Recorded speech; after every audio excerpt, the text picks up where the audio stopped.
સીતારામ બધાને. તો આજે છે Dhuleti. Happy Dhuleti to all. બધાની જિંદગી રંગ ભરી રહે એવી શુભેચ્છા. તો અત્યારે જો હું કમલાબાગ સાઈડ અત્યારે મેન રોડે ઊભી. આમાં હું વગર રંગે નીકળી તો બધા મારા સામું જોવા માંડ્યા કે કારણ કે મેં રંગ નથી લગાવ્યો ને મને એટલું ગમે પણ નહીં. કોરોના પછીથી તહેવારો બધા ગમતા નથી એવા એમ થાય કે ઇન્ટરેસ્ટ નથી રહ્યો.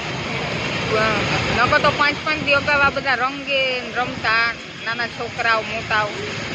અત્યારે એવું કંઈ બહુ ઓછું દેખાવા માંડ્યું. તહેવાર બધા એવી રીતના થવા માંડ્યા કોરોના પછીથી કે આમ ઇન્ટરેસ્ટ નથી રહ્યો બધાને. મંદિરની સામે હજી પણ છોકરા રમે છે ત્યાં અને રોડ ઉપર થતી નીકળે એ કલરવાળા જ મોં એટલે કોઈને ખબર જ ન પડે કે આમાં કોણ જાય ને કોણ આપણે સામે હોતા હોય. તો આવી રીતના જો આજે ધૂળેટીનો ઉજવણી પોરબંદરના લોકો કરે છે. તો બધા રંગે રંગી આખા ભરાઈ અને અહીંયા તો જો અત્યારે ચાલે જ છે રંગ.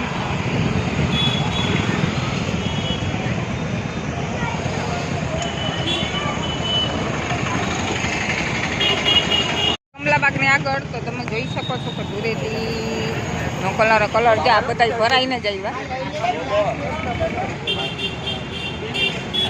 છોકરી પણ છે કે પોરબંદરમાં જો આવી રીતના ધૂળેટી લગભગ બધા કલર જ રમીને એન્જોય કરે.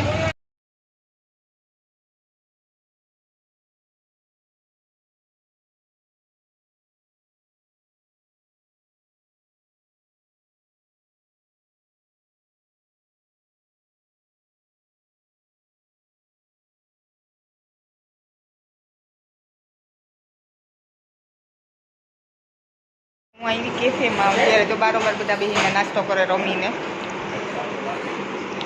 મોટું રંગ વગરનું હે બાકી બધા જો આજે જે મળે ને એ મને રંગવાળા જ મળે. રંગે રમીને બેઠા એટલે જ બધા મારા સામે જોતા જાય કે આ કેમ રમી નહીં જોઈ. પણ મને તો એટલું ગમે નહીં, કોઈ ઉડાડે તો આપણે એટલું ગમે નહીં. સ્પેશિયલ હું આ વિડીયો ઉતારવા માટે નીકળી ગામમાં. ભૂખ લઈ ગઈ હતી તો પૌવા બટેટાનો નાસ્તો કરું કારણ કે આજ ગામમાં કાંઈ ખુલ્લું રહે જ નહીં હોટલ. તો આવી રીતના જો નાસ્તા મળવાનું ને ચા પી દેવાનું. વધારે પેલો પડવો હોય એટલે અહીંયા પાડે આજે જમવાનું ન બનાવે એમ કે ઠંડુ કાલનું બનાવી તો એમ કે મોસ્ટ ઓફ ન ભાવે એ બધા બહાર જ ખાઈ. ચોપાટી અહીંયા લગભગ બધા પોરબંદરના માણસો ધૂળેટી રમવા માટે ભેગા થયા. જોવો તમે આ છે કાવેરીથી આવ્યા બધા. સોરી કાવેરી નહીં, લોર્ડ્સ હોટલ છે જે ચોપાટીએ ત્યાંથી આ બધા રમીને આવે છે. લગભગ માણસ પોરબંદરનું ચોપાટીએ ધૂળેટી રમવા ગયું. અત્યારે તો જો અંદર જતી નથી સાવ અંદર અને આ સાઈડે કાંટો મારલો જોઈ આવું કે લોર્ડ્સ પાસે શું હાલ છે. બાકી જો અહીંયા જે ઝૂંપડી બાંધીને પાછળ રહીએ છે એ લોકો પણ રંગે રહીમાં અને બધાના આવી રીતના રંગભરી જિંદગી રહીએ. લાઈફમાં પણ રંગ જ રહીએ. લોટ્સની સામે માણસો બધા રંગે રમે ને અહીંયા તો વાહનોની ભીડ એટલી છે ને માણસો એટલા છે. અંદર ચોપાટીએ પણ એટલા હશે. જુઓ તમે છોકરા છોકરી બધા ભેગા જ રમે. જો વાગ્યા છે 8 અને હું આવી વીમેટ મોલમાં. અહીંયા હોળી છે એટલે સેલ છે. મને હું મારી શોપિંગ કરવા માટે આવી, ગમશે તો લઈશ. જીન્સ ને લેડીઝ જો આ પેર આ જીન્સ છોકરાઓના હે ને 1 ફ્રી આવી રીતના હે ઉપર જે આવી રીતના. આ છોકરાઓનું છે.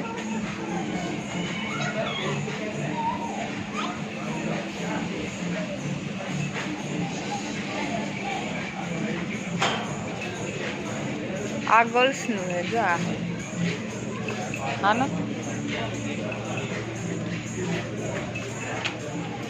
હું ઉપર જાઉં છું ત્યાં ગર્લ્સ માટેના મારા માટે મળી જાય તો હું લઈ લઈશ. વેસ્ટર્ન વધારે હોય અહીંયા. આ જે રીતના મેં પેર બતાવી એવી રીતના અહીંયા તો છે, કુર્તી છે, પણ એ ગમવી જોઈએ. આપણે તો આખી પહેરવી ને, આ અલગ કુર્તી અલગ અને પ્લાઝો અલગ એવી રીતના છે. રીતના હોય પ્લાઝા અલગ અલગ. આ વેસ્ટર્ન ટાઈપ જ. આમાં ટી શર્ટ ને શર્ટ બધું પહેરી શકીએ, મોટું પણ અને ટી શર્ટ પણ. આ ઘાઘરો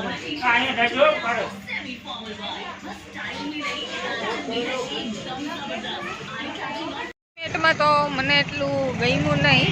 હવે આવ્યા અમે વન સેન્ટર મોલમાં, જે નરસણ ટેકરીની આગળ છે, ત્યાં આવ્યા. હવે અહીંયા જો મારી મને પસંદ મળી જાય તો હું લઈશ.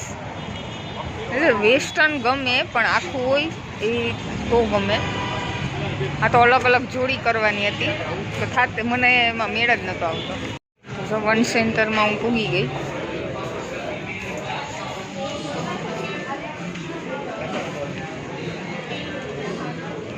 અત્યારે સ્ટાર્ટિંગ જો આના હાબુએથી ને એવી રીતના થાય. અહીંયા બધું મળી જાય. અહીંયા કુર્તી આવી રીતના હે, અલગ અલગ નથી, વાં બનાવવી પડે એમ હતી. આવી જ જાય આખી પેર.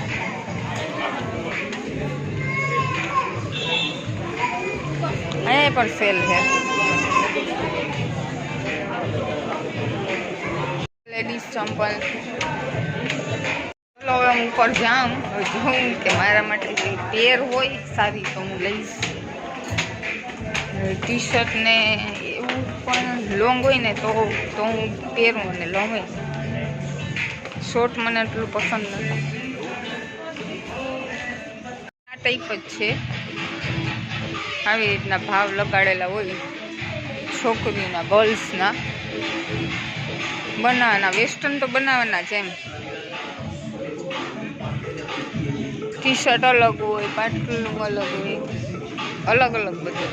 જેમ નવીન નવીન જે આપણે શું કહેવાય ફેશન, આવી રીતના કુર્તી હોય એની બનાવવાની, નીચેનું અલગ લેવાનું.